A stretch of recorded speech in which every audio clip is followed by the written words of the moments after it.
بسم الله الرحمن الرحيم السلام عليكم ورحمة الله وبركاته.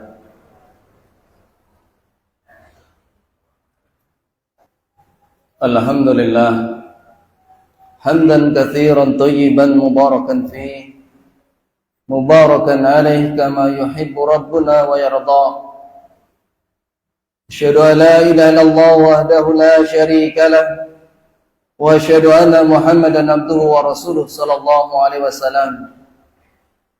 وصلى الله على نبينا محمد وعلى آله ومن تبعهم بإحسان إلى يوم الدين.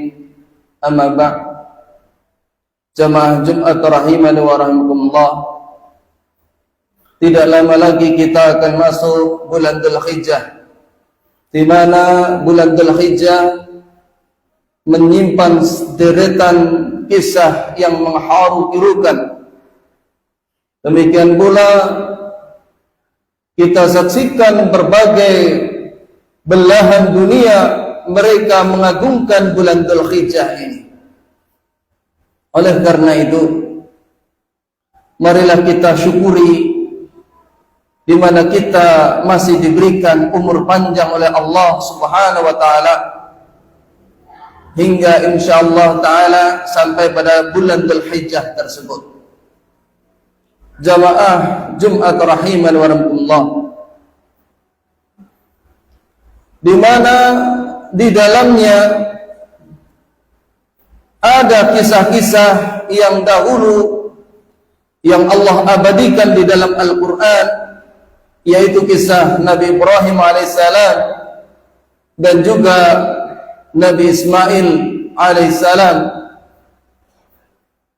Nabi Ibrahim alaihissalam, beliau dihadapkan masyarakat yang menyembah berhala. Akan tetapi meskipun demikian, beliau tidak surut dalam berdakwah. Beliau menyerukan kalimat tauhid. Allah sebutkan di antaranya di dalam firman Allah Subhanahu wa taala, wa Ibrahim idh qala liqaumihi u'budullaha wattaqu. Ingatlah Ibrahim ketika menyeru kepada kaumnya, sembahlah Allah dan bertakwalah. Dzalikum khairul lakum in kuntum ta'lamun. Demikian itu lebih baik bagimu jika engkau mengetahui. Allah sebutkan di dalam surat Al-Ankabut 29 ayat 16.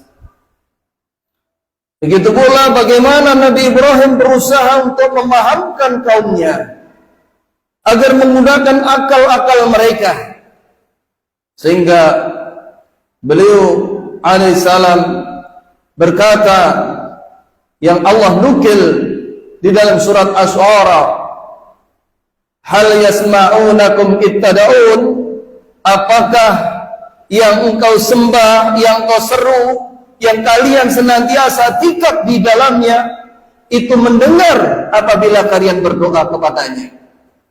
Aw yanfa'unakum aw yadurrun, apakah bisa mendatangkan manfaat? Apakah juga bisa mendatangkan madarat? Qalu bal fa'ala hadza, qalu bal wajadna aba'ana kadzalika yaf'alun. Tapi orang-orang itu tidak memiliki argumen apapun selain kami mendapatkan bapak-bapak kami demikian itu melakukan.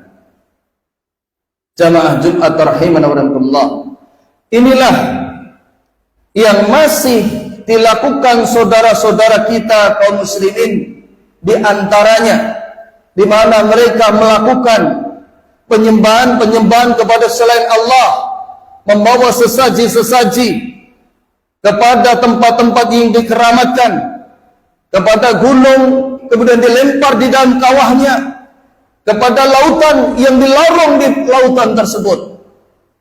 Mereka adalah saudara-saudara kita. Mereka tidak menyadari bahwa Allah Subhanahu wa taala melarang keras dalam hal ini. Bahkan dalam firman-Nya, innallaha la yaghfiru ayyushraka bihi wa yaghfiru ma duna dzalika liman yasha. Sesungguhnya Allah tidak mengampuni dosa syirik, tapi masih mengampuni dosa selain syirik. Dan Nabi Ibrahim mengikuti apa yang Allah wahyukan, yaitu agar menyeru kalimat la ilaha illallah. Sebagaimana ini merupakan visi misi dakwah setiap nabi dan para rasul. Allah Subhanahu wa taala berfirman, "Wa ma arsalna min qablika min rasulin illa nuhi ilaihi annahu la ilaha illa ana fa'budun."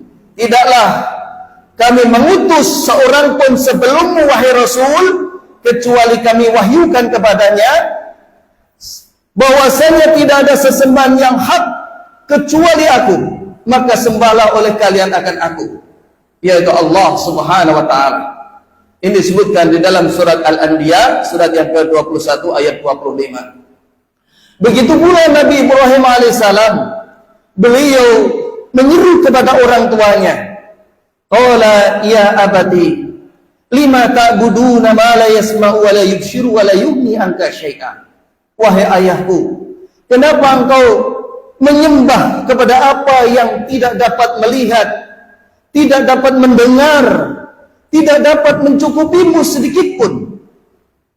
Ini ucapan yang lembut seorang anak kepada orang tuanya. Meskipun orang tuanya marah, murka, dan mengusir. Seraya Allah sebutkan dalam surat Maryam 45, "Araghibun anta an alihati ya Ibrahim?" Apakah engkau benci kepada sesembahanku wahai Ibrahim? La ilam tantahi la arjumanak. Jika engkau tidak suka, aku sendiri yang akan membunuhmu. Wahjurni malian. Pergi kalian, pergi engkau yang sejauh-jauhnya. Jamaah Jumat rahimahullah. Meskipun orang tuanya dalam keadaan kafir, musyrik, tetapi Nabi Ibrahim terus berusaha untuk mengajak orang tuanya kepada hidayah. Yang demikian ini seharusnya setiap muslim. Jangan sampai dia berdakwah ke sana kemari, sementara orang tuanya dibiarkan begitu saja. Oleh karena itu, meskipun orang tua dalam keadaan kafir, dalam keadaan musyrik, maka hendaknya bersikap lemah lembut sebagaimana yang Allah firmankan, "Wa in jahadaka ala an tusyrika bi ma laysa laka bihi ilmun fala tuti'huma wa sahibuhuma fid dunya ma'rufa." Apabila kedua orang tuamu itu memaksamu untuk berbuat kesyirikan, menyekutukan denganku apa yang engkau tidak mengetahui ilmunya, jangan engkau taati. Tapi pergaulah orang tuamu di dunia dan dengan cara yang baik. Allah sebutkan di dalam surat Luqman 31 ayat 15. Inilah yang seharusnya dilakukan seorang mukmin. Dengan demikian, al-jaza'u min jinsil ilm, al-jaza'u min jinsil amal. Balasan itu sesuai dengan perbuatannya. Maka kelak Nabi Ibrahim alaihissalam akan diganti dengan putra yang sangat sabar dan sangat berbakti. Jamaah Jumat rahimahullah. Kemudian ketika Nabi Ibrahim berdakwah, menyuruh agar mereka itu mempergunakan akal mereka, maka ketika mereka tidak mau mempergunakan itu, Nabi Ibrahim alaihissalam membuktikan bahwa yang mereka sembah itu sama sekali tidak mampu mendatangkan manfaat dan juga mudarat.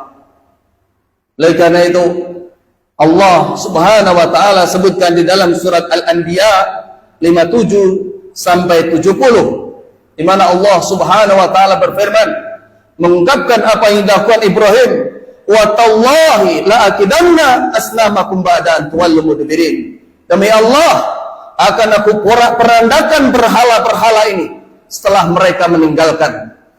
Faja'alahum judadan illa kabiran lahum la'allahum ilaihim yarji'un. Maka berhala-berhala itu semuanya dihancur leburkan kecuali yang paling besar agar nanti mereka kembali.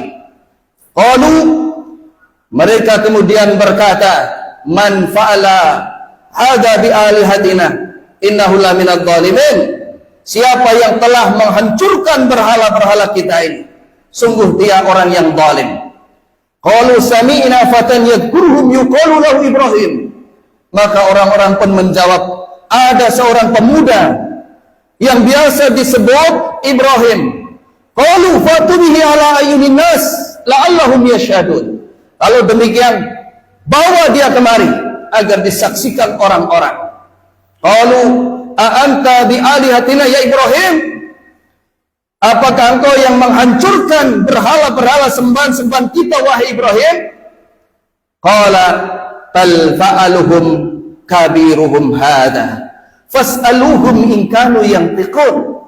Maka Nabi Ibrahim alaihissalam pun menjawab, bahkan yang melakukan adalah berhala yang paling besar ini. Tanyalah jika dia bisa bicara. Faraja'u ila anfusihim faqalu innakum antum zalimun. Maka orang itu pun kembali kepada kesadarannya seraya berkata, kalian semua adalah orang-orang yang zalim, mendolimi diri kalian sendiri, meletakkan apa yang bukan pada tempatnya. Hanya saja orang-orang tersebut telah dikuasai oleh hawa nafsu mereka. Wa nukisu ala ru'usin, mereka pun mendudukkan kepalanya, akan tetapi nafsu telah menguasainya. Seraya berkata, laqad alimta ma haula'i yantiqun. Engkau telah tahu wahai Ibrahim, berhala-berhala ini tidak bisa berbicara.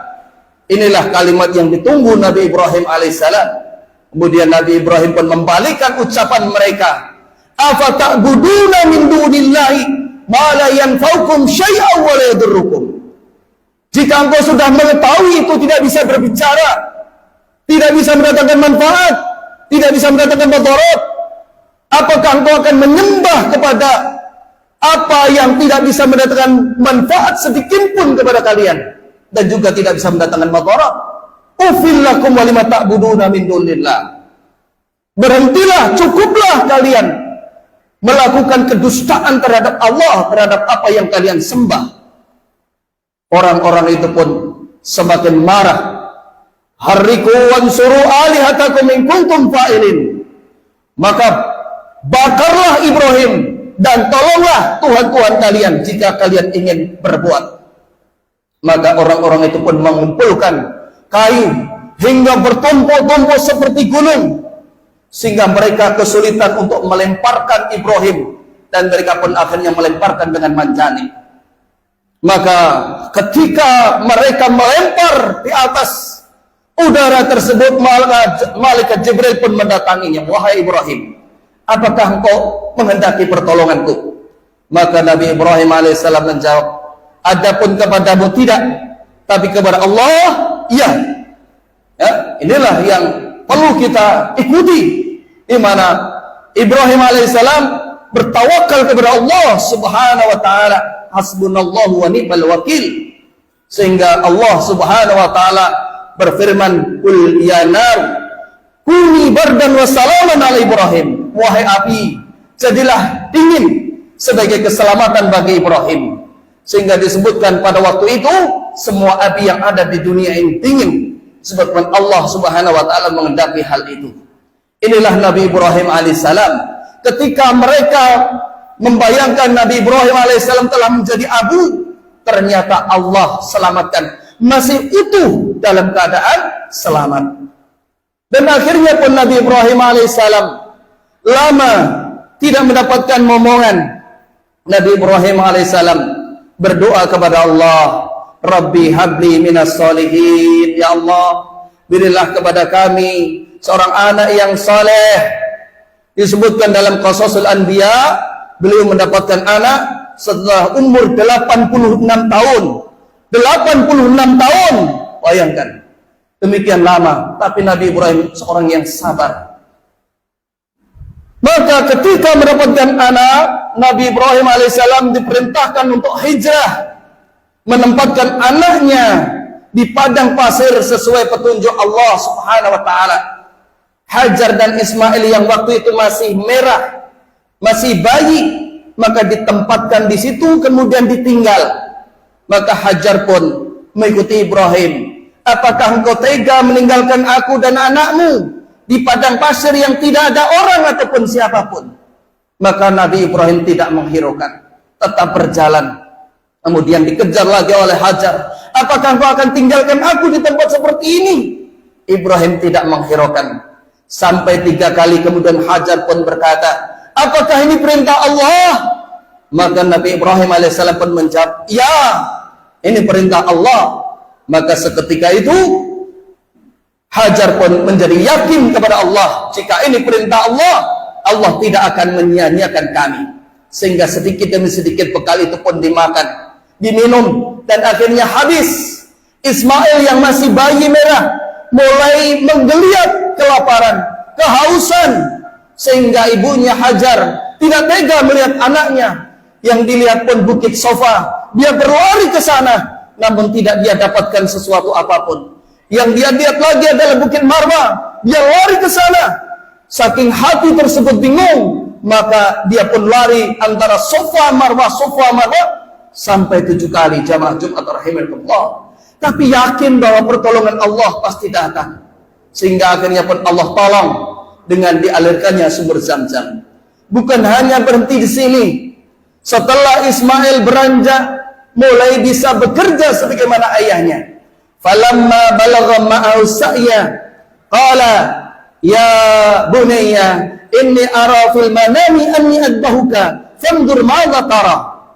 Ketika Ismail tersebut sudah mulai bisa bekerja sebagaimana ayahnya, maka Ibrahim pun mendapatkan wahyu dari Allah Subhanahu wa taala. Seraya berkata yang Allah sebutkan dalam surat As-Saffat, ya, ayat 100 sampai 108. Wahai anakku, aku bermimpi bahwa aku menyembelih engkau. Bagaimana pendapatmu? Maka anak yang sabar, anak yang soleh, anak yang biasa melihat orang tuanya dalam ketaatan, ketundukan kepada Allah, maka dia pun mengikuti jejak orang tuanya. Qala ya abatif al ma tu'mar satajiduni insyaallah minas sabirin. Wahai ayahku, lakukanlah apa yang diperintahkan Allah, insyaallah kau akan dapati aku termasuk orang yang sabar. Falamma aslama wa tallahu lil jabin, ketika keduanya telah menyerahkan diri kepada Allah, ya Allah, ini yang aku korbankan apa yang engkau kehendaki. Kedua-duanya telah berserah diri kepada Allah. Wa tallahu lil jabin, maka Ibrahim tidak sanggup melihat anaknya ketika berhadapan, maka anak itu pun ditengkurapkan sebagaimana dijelaskan dalam tafsir Ibnu Katsir. Sehingga ketika peso itu tinggal membelah ataupun menyembelih anak tersebut, maka Allah pun menyeru, ya Ibrahim qad sadaqta ru'ya, wahai Ibrahim, engkau telah membenarkan mimpimu. Ini jamaah Jumat rahimakumullah. Inna kadzalika najzil muhsinin, demikianlah kami balasi orang-orang yang berbuat baik. Inna hadza lahuwal bala'ul mubin, sesungguhnya demikian ini betul-betul ujian yang nyata. Wa fadainahu bidibhin adim, maka kami gantikan dengan sembelian yang besar. Inilah jamaah Jumat rahimakumullah, bagaimana Nabi Ibrahim telah menyerahkan seluruhnya kepada Allah Subhanahu wa taala, dan Allah tidak akan berbuat zalim kepada hambanya. Allah membalasi dengan sebaik-baik balasan. Maka Nabi Ibrahim adalah orang yang sangat dicintai Allah Subhanahu wa taala. Aqulu qouli hadza astaghfirullah wa lakum wa sairil muslimin innahu huwal ghafurur rahim.